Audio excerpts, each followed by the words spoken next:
বলেন যে পুলিশ ইয়ে করতো, সমস্যা ছিল, গাড়ি তাদের হয়ে যেত, এরকম ব্যবহার করতো। আপনার ডিম মারছিল।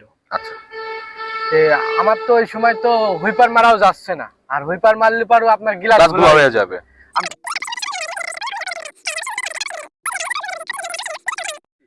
আসসালামু আলাইকুম। এই মুহূর্তে আছি চুয়াডাঙ্গা টাউন মাঠে, আর আমার সাথে আছে একজন জীবন যোদ্ধা। সে তার গাড়ি চালিয়ে তার আয় রোজগার করে থাকেন, এবং আজকে শুনবো তার জীবনের ঘটনাগুলো, সে কিভাবে এই পেশায় আসলেন এবং আজকে তার জীবনের কেমন অবস্থা নিয়ে আছেন। আসসালামু আলাইকুম। ওয়ালাইকুম আসসালাম ভাইয়া, আপনি কেমন আছেন? ভালো আছি। নাম বলে শুরু করো।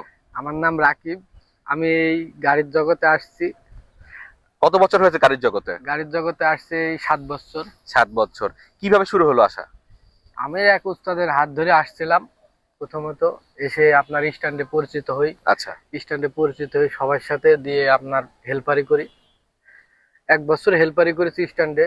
যে যেমন দেখেছে তার সেরকম ভাবে গিয়েছি, তার কাছে দিয়ে গাড়ি ধুয়ে দিয়েছি অনেক, মানে ইয়ে করে এই জায়গায় এখন আসি। কেউই আমার সাপোর্ট দিইনি, আমার ফ্যামিলির দিক থেকেও সাপোর্ট দিইনি, আমার কেউই সাপোর্ট দিইনি। আমার একটা মানুষই সাপোর্ট দিয়েছে, সেটা আমার নানা নানি সাপোর্ট দিয়েছে। তাদের ওসিলায় এত দূর আসছি। আরো স্ট্যান্ডে যেসব উস্তাদরা আছে তাদেরও ওসিলায় এত দূর আসতে পারছি, বুঝছেন? এইভাবে চলছি। এখন আল্লাহর রহমতে অনেক ভালো ভালো আছে ভাইয়া। আছো। এই যে গাড়ি চালাতে গিয়ে অনেক সময় ছোট ছোট দুর্ঘটনা ঘটে, বা অনেক সময় অনেক কিছু সম্মুখীন হতে হয়, এমন কোনো ঘটনা আছে জীবনে? জি, ঘটনা তো আছে। রোডে চললে তো ঘটনা তো ঘটতেই আচ্ছা। পারে, এটা তো স্বাভাবিক, তো হতেই পারে। ঘটনা ঘটছিল, আমি আপনার ঢাকা থেকে আসছিলাম একবার, গাড়িতে যাত্রী ছিল, একটা দুর্ঘটনা ঘটছিল মাগুরায়। আচ্ছা, এই একটা ঘটনা। তারা খুচখাচ রোডে কি হয়েছিল সেই ঘটনাটা? সেই ঘটনাতে আপনার একটা ইজি বাইক আপনার মাগুরা টার্মিনালের সামনে, একটা ইজি বাইক রং ভাবে এসে মানে ফট সামনে চলে আসছে গাড়ির। আমি গাড়ির স্পিড 80 এরকম স্পিড ছিল। সেই সময় মানে আমি গাড়িটা কন্ট্রোল করতে পারিনি, মানে ঠেকাতে পারিনি। অটোটা বাঁচাতে যেয়ে আপনার সাইডে আইল্যান্ডের কাজ করছিল, চাকাটা আইল্যান্ডের উপর উঠে যায়, গাড়িটা উল্টাই গেছিল। রাস্তায় চলাচলের ক্ষেত্রে অনেক সময় দেখি দুর্ঘটনা ঘটে বা ডাকাতের সম্মুখীন হতে হয়, এমন কোনো ঘটনা আমি আছে? সিলেট থেকে আসছিলাম, আপনার বামনবাড়িয়ার ভিতরে একটা গাছ ফেলছিল। তে গাছটা রাস্তার উপরে ফেলছিল, তে আমি ওই সময় শীতের ভিতরে ভাইয়া, বুঝছেন? শীতের চারিদিকে ভিতরে অন্ধকার অন্ধকার কুয়াশা। কুয়াশা, মানে দূর থেকে দেখা যায়নি। কাছে মানে এসছি, মানে আসার পর দেখি গাছ পড়ে রয়েছে রাস্তায়। সাইডে মানে এক চাকা গাছের উপরে তুলে দিয়ে এক টান মেরে বেরিয়ে চলে আসছিলাম। আর কোনো ঘটনা হয়েছিল এমন? আমি আপনার টাঙ্গাইলে গেছিলাম, টাঙ্গাইলতে আসতে আসতে ফ্লাইওভারের উপর থেকে আপনার ডিম মারছিল। আচ্ছা। আমার তো ওই সময় তো হুইপার মারাও যাচ্ছে না, আর হুইপার মারলে পারো আপনার গিলাস গাছগুলো হয়ে যাবে। আমি তার সামনে দেখতে পারবো না। আমি ওই অবস্থায় গাড়ি ট্রেনে বেরিয়ে চলে আসি। এসে মনে করেন যে সাইডে এসে 1 কিলোমিটার দূরে এসে সাইডে এসে ডিমটা পরিষ্কার করে, মানে আপনার দক্ষতার কারণে এই জায়গা থেকে দুর্ঘটনাতে বাঁচা গিয়েছে।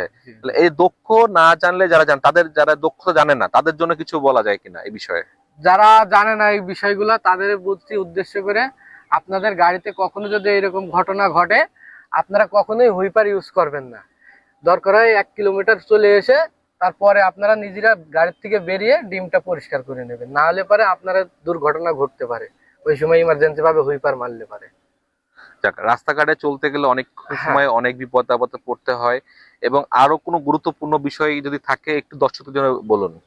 গুরুত্বপূর্ণ বিষয় বলতে কি, রাস্তাঘাটে আপনার এইসব ঘটনা ঘটবে, আপনারা কখনোই মানে ওখানে দাঁড়াবেন না। এমনকি রাস্তায় আপনি যাচ্ছেন, আপনি ফাঁকা গাড়ি নিয়ে ঢাকায় যাচ্ছেন, একটা লোক আপনাকে হাত মেরেছে, আপনি এখন ভালো মনে করে সেই লোকটাকে গাড়িতে তুলে নিয়ে আপনি ঢাকার উদ্দেশ্যে, তাকে আপনার সে টাকার অফার করবে, আপনি সেই টাকার লোভে আপনি ঢাকায় নিয়ে যাবেন তাকে।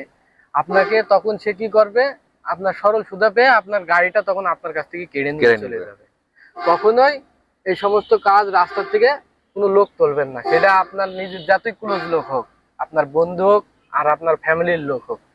আপনার ফ্যামিলির লোক যদি গাড়ি করে নিয়ে যেতে হয়, আপনি যে জায়গা থেকে আপনি গাড়ি ছাড়বেন, আপনি তার সেখান থেকে তুলবেন।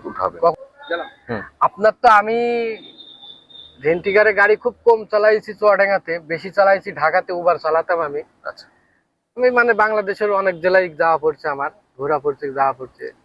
তে ভাইয়া বলতে কি, আপনার রাস্তায় যখনই চলতাম, রাত বিরেত চলতাম, তো আমি রাত্রে গাড়ি চালাতাম, বুঝছেন? দিনের বেলায় চালাতাম না, রাত্রে বেরোতাম। বিভিন্ন রকমের সমস্যা রাস্তায় হতে হতো, পড়তে হতো। ঠিক আছে, মনে করেন যে ঢাকা শহরে চলতাম, বাইরে বেশি যেতাম। এই রাস্তায় মনে করেন যে পুলিশ ইয়ে করতো, সমস্যা ছিল সেই সময়। আর মানুষের মতের মানুষ মানে মূলত সব মানুষ এক নয়, কিছু কিছু মানুষ আছে অনেক খারাপ, বুঝছেন? মানে তারা গাড়িতে উঠে মানে আমাদের সাথে এমন খারাপ ব্যবহার করতো, মানে এই ব্যবহারটা মেনে নেওয়া যেত না, মানে গাড়ি তাদের হয়ে যেত, এরকম ব্যবহার করতো। তাহলে যারা উঠবেন, রেন্টিকের গাড়ি যারা হায়ার করবেন, তারা অবশ্যই আপনাদের ভদ্রতা বজায় রাখবেন।